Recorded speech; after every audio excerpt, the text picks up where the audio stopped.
I'm not even going to say the name I was going to use because I feel like it'll stir up memories in your past life by accident. What was it? I had to say Big Chrissy in the house.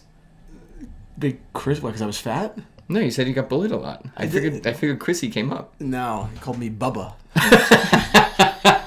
It's way worse. I don't understand why you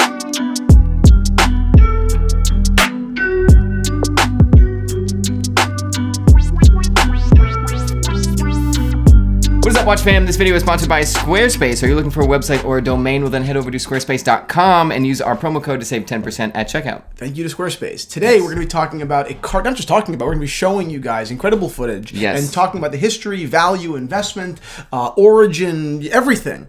One of Cartier's most famous watches in modern history. Yes, one of the most lusted after watches of all time, or right now at the very least. Oh yeah, for sure. Yeah. So it's the Cartier Tortue Collection Prive Monopoussoir chronograph. And I haven't seen one in 7 years, not really. And we've got one today for you to admire and drool over. So let's get into it. We'll also talk about the design at the end because it's very different than when you see it online, which we'll definitely talk about. For sure. But anyways, we also have a podcast, so we stick to the topic here. We're going to transition to doing mostly watch reviews, in the metal watch reviews. Yep. But off topic, Christian and I joking around, actually talking is our podcast, link down below. But anyways, on with the watch. Start off with a little bit of history. Sure. Cartier, which is one of really the most revered watch manufacturers so far as watch geeks are concerned, right? Other people might think that Cartier is a bit of a joke of a watch, but more of a jewelry company. Yep. Not the case. If you're really into watches, you know that Cartier is a truly heritage, innovative designer and manufacturer of watches. Period. The big difference is Cartier Cologne is what people sometimes associate with Cartier watches, where it's the same brand, but you can get it now in a Macy's. That is not the case with Cartier watches. So, that being said, yes. Coming out of the Quartz crisis being, the introduction of the Quartz kind of cheap, accurate movement and what it did to the Swiss watch industry, which was a disaster. Yep. Coming out of the Quartz crisis, when a lot of other brands decided to, continue to work on mechanical watches and mechanical innovation, Cartier said, well, Quartz isn't so bad, right? I can't say for sure, but I think that in all likelihood it was because the margins on Quartz were really great, and they were also aware enough to know that a lot of their consumer wasn't into watch technology very much. Right. They were into the Cartier tank design. So if we're selling you a design, you can kind of put And design with no seconds hand. Yes, we can kind of get away with putting a cheap quartz movement in it. Yeah. These were ETA quartz movements. They were reliable. They were, they were fine movements. Were fine. Right. But they were cheap. If there's any brand that could have pulled that off too, it was Cartier. It was Cartier, bar none. Yeah. Patek, Rolex, AP, they just couldn't do it. They were too revered as watch manufacturers. Our identity is making these beautiful machines. Cartier is like, dude, people like us before they have a cocktail and like go to a ball. Exactly. Cartier makes more money in bracelets than watch companies make, period. Right? Cartier makes more money in bracelets and necklaces than anyone else makes. Their watches now are very much like, okay, this is something of talent, but it's still like Cartier doesn't do it in-house necessarily. Yes. But at the time, and really, their watch section is more of a flex on their part. Like, look, we could also make incredible watches. So coming out of the crisis, they weren't really caring about mechanical movements. Mm-hmm. Then, in the late 1990s, 1998, Cartier announced a total pivot, a pivot back to their roots. They announced the Cartier Collection Prive. Okay, they basically looked back in the Cartier archive at all of the original models and said, how do we bring these models back true to form? Yes. Right? Like these really true Tank Louise. This is a Tortue. All these watches true to form for real watch lovers, real hot horology.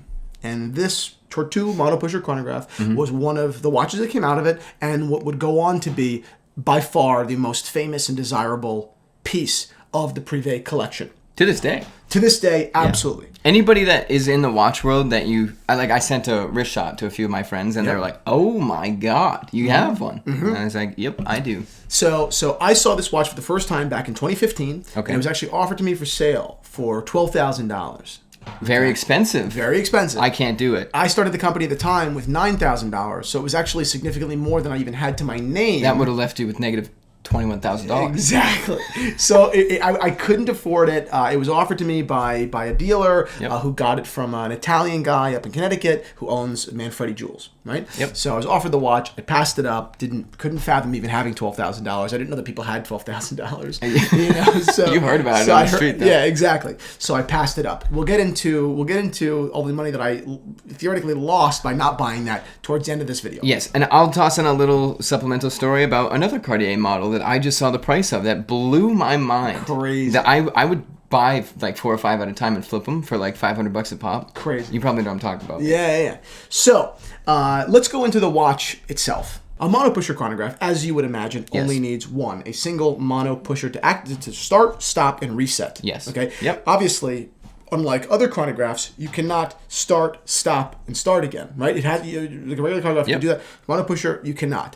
Now, these watches were far more popular in the first half of the 20th century, so they've got this very vintage, very classic kind of allure. Yep. Now, Cartier actually even had a Tortue Monopusher back in the 1920s. That actually just sold. It was in 1928. That just sold at Phillips 2 years ago for $89,000. Wow. Okay, much smaller watch. Sure. Okay. Yep. Now this watch is 35 millimeters wide, 43 millimeters long, Still small, and 10 millimeters in thickness. Okay, so it's small, but it's modern. You know, it still is a modern thing. Yes. Right? We'll get a little bit more into the case shape and why you find it a little bit funny in a second.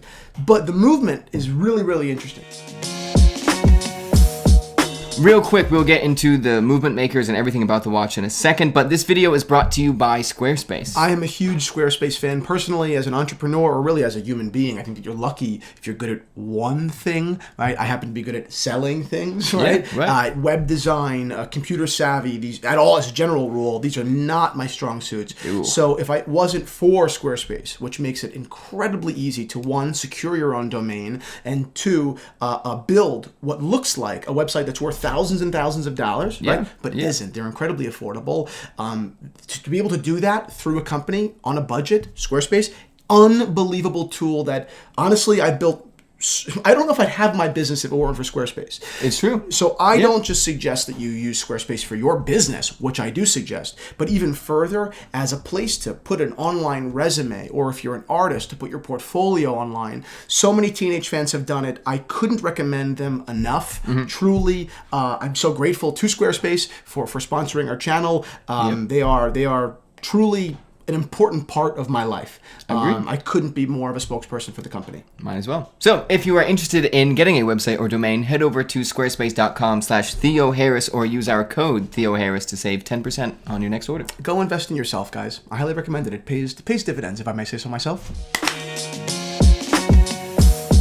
Cartier decided to really take the movement of this watch very seriously. They contracted a company called THA Bosch. And what's interesting about that fact, right, that Cartier chose to outsource this movement to another company, is that back in their original chronograph Tortue, they did the same exact thing. It's Cartier's always been Cartier. Back in the 1920s, they had the movement manufactured by European Watch and Clock Company, which was a joint venture between Cartier and a man named Edmond Jaeger, who was Jaeger-LeCoultre. So it is funny that these movements have always been manufactured by someone else. Cartier knows the move. And that was brilliant. Yeah. Isn't that awesome? It is awesome. So it was this group of people, this company, that said, hey, let's do this watch. I know you guys are doing this collection privé. Let's make this watch.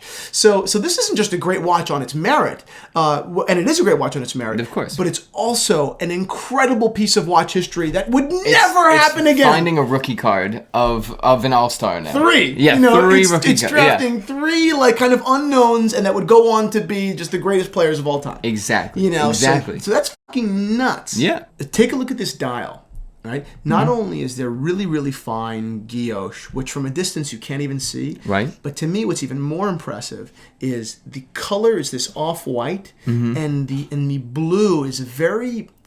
It's not light blue. It almost looks enamel. Like it has that. Yes, right. That like almost powder cloudiness. Yep. That is. You do not see that on watches anymore. This is a very, very odd dial execution. I mean, it's a nice watch. It's a nice watch. Hey, that's a nice watch. Your grandfather, if you said nice watch, he'd go, yeah, nice watch. Yeah, it's okay. I It's have a a nice Fendi watch. I didn't know he actually had a Fendi watch. He does, yeah. And he wears that. So weird. Instead of his Patek. Yeah, he wears a Fendi Quartz watch, or is it manual wind? It's Quartz. Yeah. Well, Quartz is easy because you don't have to click the part that sticks out. Oh, he exhausts me. Now, you found the watch a little bit odd on the wrist. Yes, and you know what's interesting? One of the people that I sent the photo to said it has been described to me as almost like a blob of white gold. Is that true? And I was like, yeah, it is. Yes, and the reason why, and which is odd, and it's very unique, and it's almost off-putting for a second because you're not used to it. Yeah. But it's actually, it's clearly it's the design, right? And there's two things. The Tortue was shaped after a turtle. Tortuga. Okay. Yeah, exactly. Tortuga. Right, En español. We both immediately switched to perfectly fluent Spanish for the rest of the video. So it's got this very stubby, or rather this very full round shell, and then these stubby arms. Yeah. Right? One so arm that's that shoots out that can time you. Exactly. Right. Now, the crystal is actually just an extension of the case. It follows the proportions and the lines perfectly.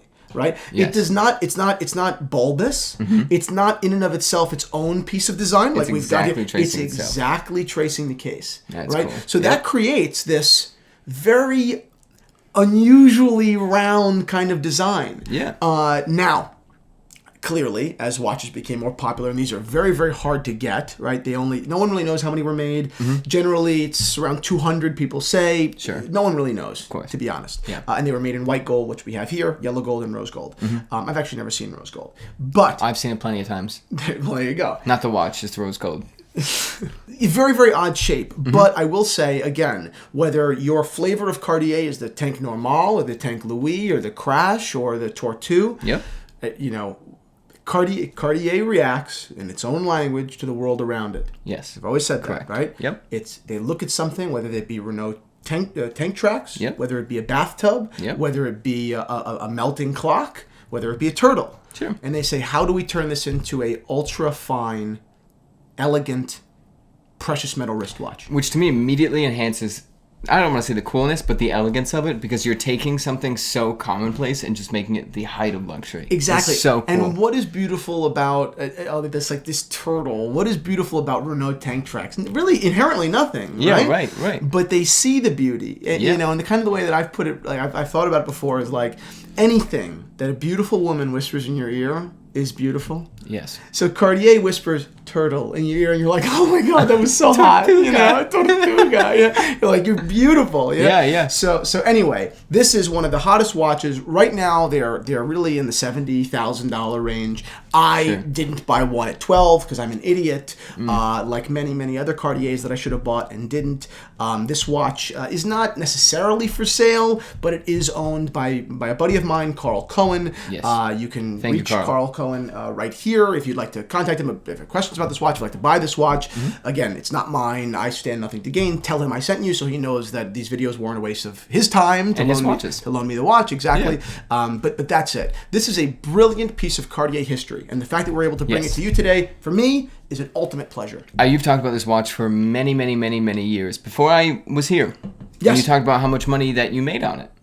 Yeah, well, I wish I made that. How much did you end up losing? 12 to 70? 70 minus 12? What I didn't make? Yeah. So $58,000. Wow. It's a lot of money. Wonder where you would have been today. Yeah, I would be $58,000 richer. Okay, the last thing I was going to tell you. Remember I was talking about the Cartier Basculant? Yeah. Have you been looking at the numbers?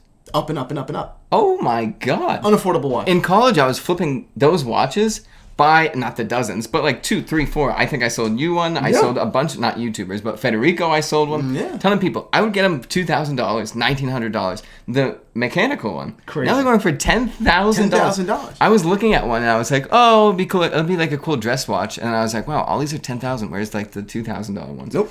Past 2 years, just if you look at any graph, it literally is flat and then just skyward, straight up. And the truth, so far as I'm concerned, Yeah. you cannot compare the quality of construction to the Reverso. The Reversos are built better. 100%. The Reversos are built 100%. better than the Basculant. I love the Basculant. Yeah. It's not my favorite Cartier. This is a far better Cartier. But shocking. Shocking. $10,000. Yeah. Unbelievable. Thank you guys so much for watching. Go check out the podcast. Subscribe for more watch reviews because that's We're doing a lot of watch doing reviews now. Yes. A lot of watch reviews. Yes. Calling all of our friends for watches.